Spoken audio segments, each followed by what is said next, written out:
నమస్తే, welcome to Q6 news. ముందుగా headlines. వచ్చే మే నెల నుంచి ఏపీలో కొత్త రేషన్ కార్డులు, క్యూఆర్ కోడ్ భద్రత ఫీచర్తో కార్డును ప్రవేశపెట్టనున్న కూటమి ప్రభుత్వం. భవిష్యత్తు తరాల కోసం ఈ 400 ఎకరాల భూమిని వదిలేయండి. HCU ఉదాంతంపై సీఎం రేవంత్ రెడ్డికి నటి రేణు దేశాయ్ విన్నపం. తిరుమల తిరుపతి దేవస్థానంపై ముఖ్యమంత్రి చంద్రబాబు నాయుడు సమీక్ష. రివ్యూకు హాజరైన దేవాదాయ శాఖ మంత్రి Anam Ramanarayana Reddy, TTD chairman BR Naidu. HCUలో 400 ఎకరాల భూముల వేలంపాట ఆపాలి. SFI, DYFI, CPM నాయకుల డిమాండ్. ప్రకాశం జిల్లాలో పారిశ్రామిక వెలుగులకు శ్రీకారం చుట్టిన కూటమి ప్రభుత్వం. CBG ప్లాంట్ కు విద్య, IT శాఖల మంత్రి నారా లోకేష్ శంకుస్థాపన. శ్రీకాళహస్తీశ్వర ఆలయంలో కాలభైరవ స్వామికి అభిషేక పూజలు. స్వామివారి సేవలో పాల్గొన్న భక్తులు. వచ్చే మే నెల నుంచి QR కోడ్ భద్రత ఫీచర్తో కొత్త రేషన్ కార్డును ప్రవేశపెట్టనుంది ఆంధ్రప్రదేశ్ కూటమి ప్రభుత్వం. ATM కార్డు సైజులో రేషన్ కార్డులు జారీ చేయబడతాయని తెలిపారు మంత్రి నాదెండ్ల మనోహర్ రెడ్డి. కార్డ్స్ చూపించాం. ఈ కొత్త కార్డ్స్ ఇవి ఈ విధంగా క్రెడిట్ కార్డ్ సైజులో ఉంటాయి. సో ఇవి దీనికి వీల్ ఆల్సో హ్యావ్ పైకి చూపించాలా ATM కార్డ్ సేమ్ ఈ కార్డే ఉంటుంది. దీనికి మీకు QR కోడ్ ఉంటుందండి, అది సేఫ్టీ ఫీచర్.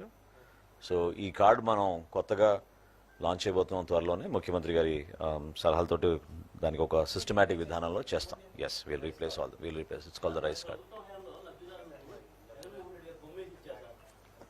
బ్యాక్లో family member details, all the family member details will be there. ఇది గతంలో కన్నా మీరు చూసారు, సో క్లియర్. ఇదివరకు మీకు కనపడేది కాదు, పెద్ద కార్డు ఉన్నా కూడా మీకు కనపడేది కాదు. ఇక్కడ ఏంటంటే చాలా క్లియర్గా మీకు కనపడేటట్టు ఈ ఏర్పాటు చేసాం. ఇంకా ముఖ్యం ఏంటంటే దీంట్లో మీకు అంటే ఎన్ని నంబర్ ఆఫ్ కార్డ్స్ అనేది మనకి HCU ఉదాంతంపై నటి రేణు దేశాయ్ స్పందించారు. రేవంత్ రెడ్డి గారికి ఒక తల్లిగా రిక్వెస్ట్ చేస్తున్నాను. మన పిల్లలకి ఆక్సిజన్ కావాలి. భవిష్యత్తు తరాల కోసం ఈ 400 ఎకరాల భూమిని వదిలేయండని విజ్ఞప్తి చేశారు ఆమె. ఇంకెక్కడైనా ల్యాండ్ చూసుకొని డెవలప్మెంట్ చేయండని కోరారు రేణు దేశాయ్. నమస్కారం. This is a public heartfelt request to our honorable chief minister Revanth Reddy గారు. నాకు 2 days క్రితం ఆ HCU గురించి తెలిసింది. కనుక్కున్నాను కొన్ని విషయాల గురించి. That's why I'm making this video. Sir, I'm requesting you as a mother. ఒక తల్లిగా మీకు రిక్వెస్ట్ చేస్తున్నాను. నేను ఎలాగైనా 44 అయిపోయాను. నేను ఎలాగైనా రేపు మాపు పోతాను. I'm old. But for my kids and all our kids, for their future, we need oxygen, we need water. Yes, development is 100% necessary. There is no doubt. We need our IT parks, we need our tall skyscrapers, we need our buildings. But ee okka 400 acres kudirte edena, if there is any possibility, if we can stop it, I'm begging you as a citizen of your state, of your city. Sir, edo okate try cheyandi sir. Please, if you can. Mana దగ్గర ఇంకా చాలా, I think we have thousands of barren land which we can develop. You guys are senior than me. You guys are more, I'm nobody in front of you. అంటే మీ ముందు నేను, you guys are all experts in this. But ఒక తల్లిగా ఈరోజు నేను request చేస్తున్నాను. ఒక personal గా నాకు దీంట్లో ఇది లేదు, because as I said, I'm old now. Please ఒక్కసారి ఆలోచించుకోండి. Yes, development is necessary. I'm not saying no. We are all here because of the developed cities. But our 400 acres kakunda, because we definitely need oxygen, we need trees, sir, we need our ecosystem around us. Please rethink. It's a heartfelt request to all the officers, all the ministers. As a mother, I'm requesting you, please try to rethink this. If it is possible, it would be a great huge help, and it's like we'll have a lot of gratitude for you, sir. Thank you. సచివాలయంలో తిరుమల తిరుపతి దేవస్థానంపై ముఖ్యమంత్రి చంద్రబాబు నాయుడు సమీక్ష జరిపారు. రివ్యూకు దేవాదాయ శాఖ మంత్రి Anam Ramanarayana Reddy, TTD chairman BR Naidu, EO J Shyamala Rao, additional EO Venkaiah Chowdary, chief vigilance అధికారి తిరుపతి జిల్లా SP Harshavardhan రాజు, TTD అధికారులు తదితరులు హాజరయ్యారు.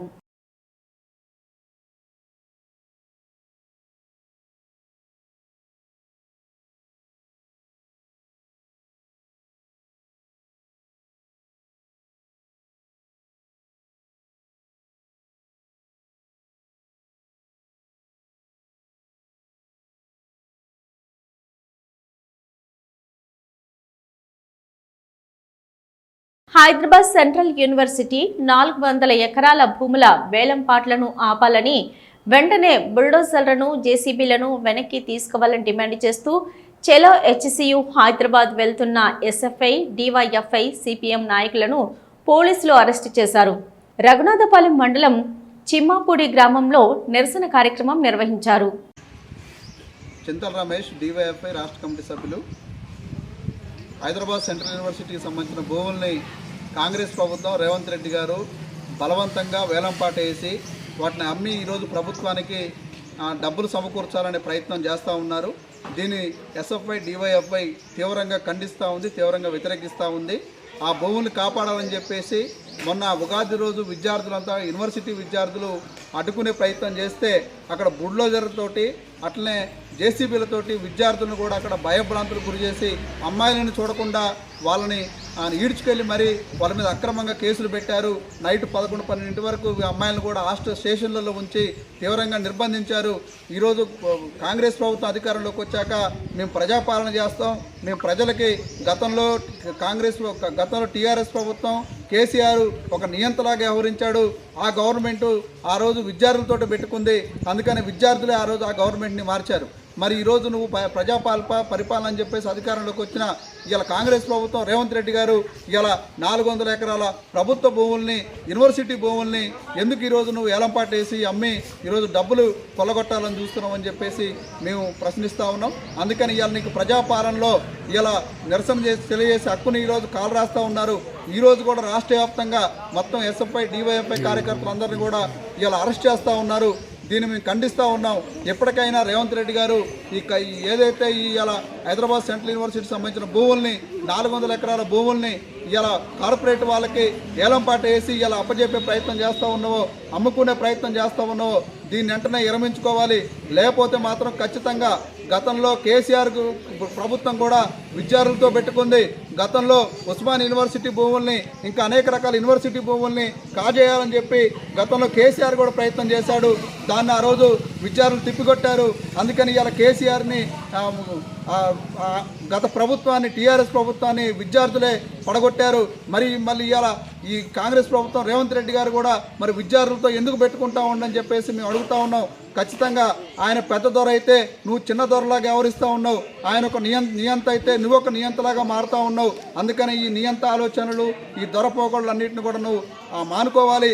వెంటనే యూనివర్సిటీ భూముల్ని యథావిధిగా నువ్వు ఈరోజు బుల్డేజర్ గవర్నమెంట్ని తీసుకొస్తా ఉన్నావు. ఇలా బీజేపీ ప్రభుత్వం ఇలా అక్కడ ఉత్తరప్రదేశ్లో బుల్డేజర్ గవర్నమెంట్ ఎట్టయితే చేస్తూ ఉందో ఇవాళ నువ్వు తెలంగాణలో బుల్డోజర్ జేసీబీ గవర్నమెంట్ చేస్తూ ఉన్నావు. అందుకని ఈ చర్యలను వెనక్కి తీసుకోకపోతే మాత్రం ఖచ్చితంగా నీకు కూడా గతంలో కేసీఆర్కి ఎట్టయితే టీఆర్ఎస్ గవర్నమెంట్ గతి పట్టిందో అదే గతి నీకు పడుతుందని చెప్పేసి మేము హెచ్చరిస్తూ ఉన్నాం.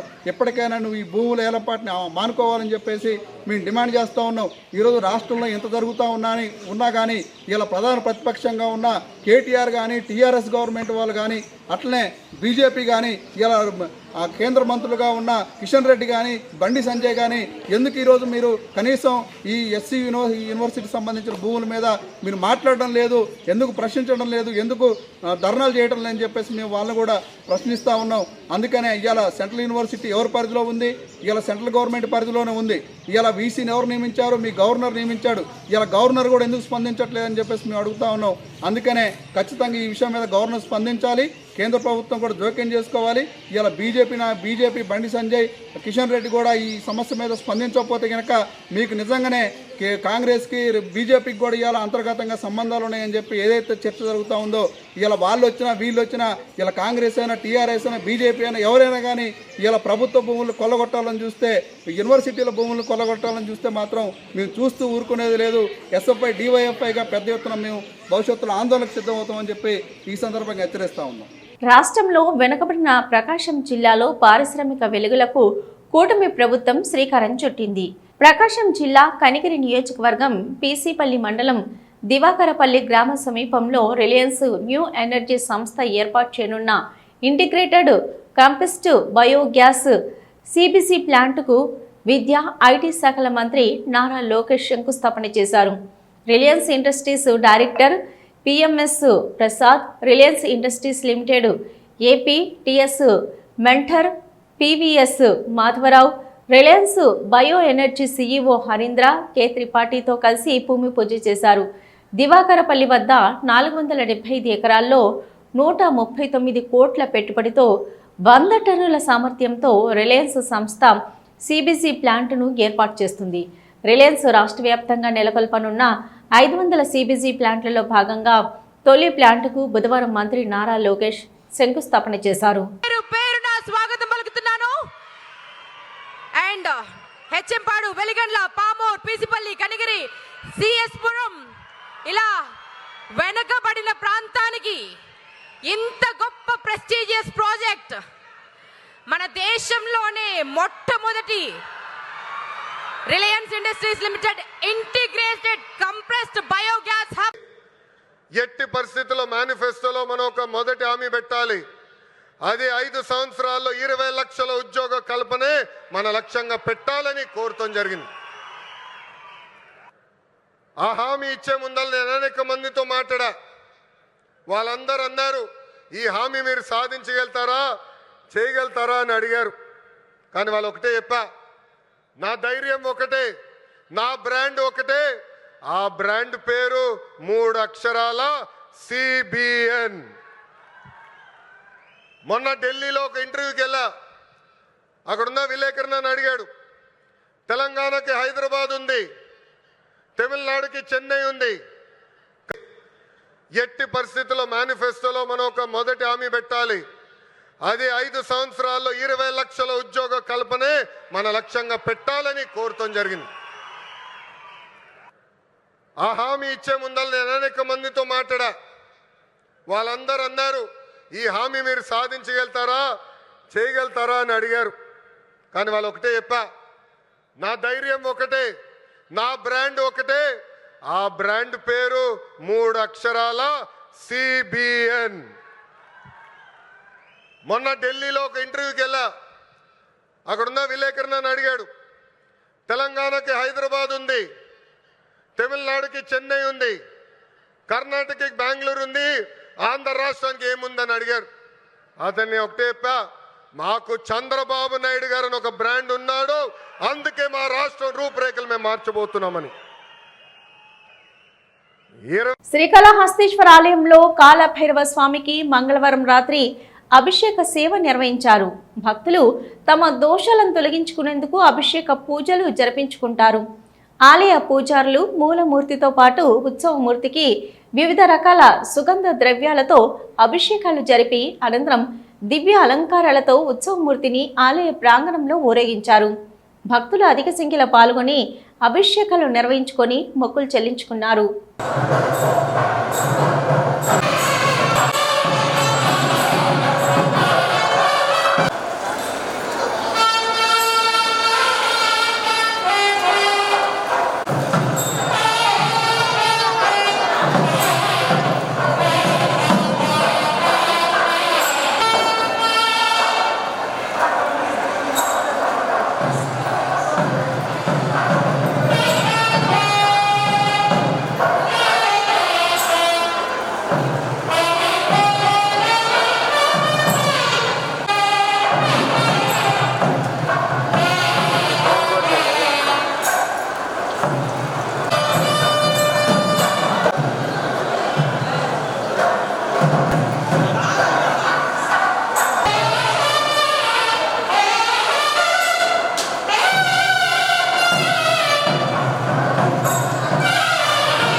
హైదరాబాద్ సెంట్రల్ యూనివర్సిటీ భూముల విషయమై నిరసన తెలియజేయడానికి బయలుదేరిన బీజేపీ మహిళా మోర్చా రాష్ట్ర అధ్యక్షురాలు డాక్టర్ మేకల శిల్పారెడ్డిని నెక్లెస్ రోడ్ వద్ద పోలీసులు అరెస్టు చేశారు.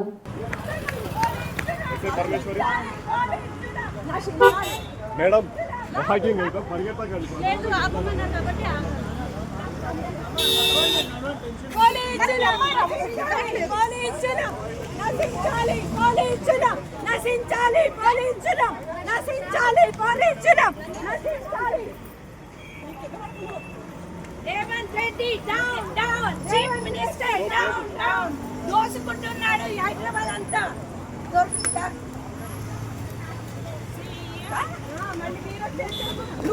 CM down down, CM down down, CM down down, CM down down, CM.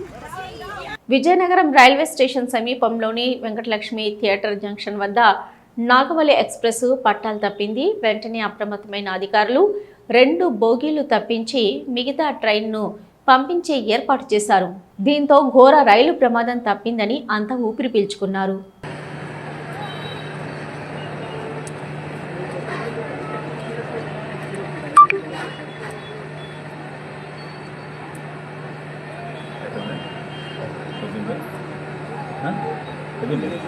Vijayawada camp కార్యాలయంలో హంద్రీనివా ప్రాజెక్టు పనుల పురోగతిపై మంత్రి నిమ్మల రామానాయుడు వీడియో కాన్ఫరెన్స్ నిర్వహించారు. Irrigation special chief secretary Sai Prasad, ENC M Venkateswararao, project సిఈలు, ఎస్ఈలు, ఈఈలు మరియు ఏజెన్సీల ప్రతినిధులు హాజరయ్యారు. మంత్రి మాట్లాడుతూ రాయలసీమ జిల్లాలకు జీవనాడి అయిన హంద్రీనివా ప్రాజెక్టుపై ముఖ్యమంత్రి చంద్రబాబు ప్రత్యేక శ్రద్ధ పెట్టారు. ఏడాది బడ్జెట్లో అత్యధికంగా హంద్రీనివాకు 3,243 కోట్లు చంద్రబాబు కేటాయించారు. హంద్రీనివా పాపానికి జాప్యానికి రాయలసీమ బిడ్డనని చెప్పుకునే జగనే కారణం.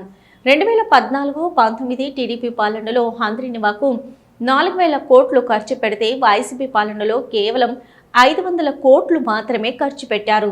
గత ప్రభుత్వం హంద్రీనివా కరెంటు బిల్లులు కూడా చెల్లించకుండా బకాయిలు పెట్టిందని అన్నారు.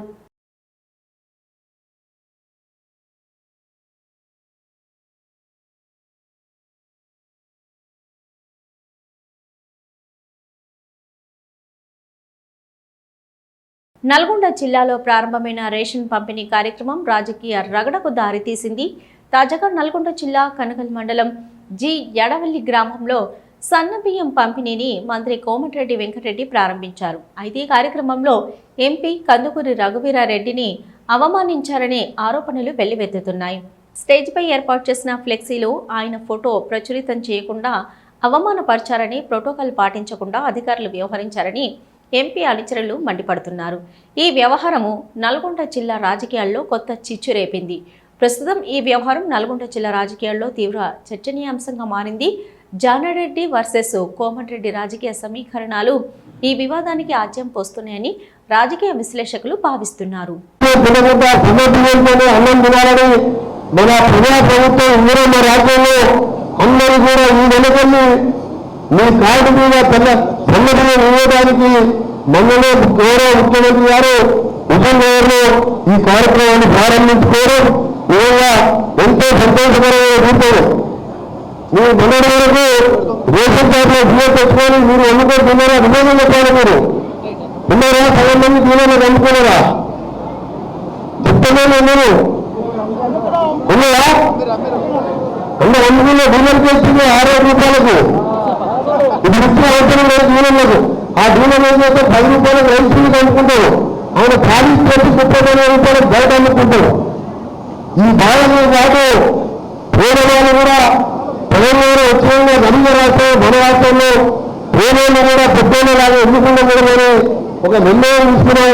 ముఖ్యమంత్రిగా మంత్రులుగా మేమందరం దాన్ని వాళ్ళ నల్గొండ కాన్ఫరెన్స్ ఇక్కడ నల్గొండ జిల్లాని ఇక్కడ మనం జీవనవల్లి గనగల మండలంలో ప్రారంభించుకుంటున్న సందర్భంగా మీ అందరూ కూడా మంచి జరగాలని ఈరోజు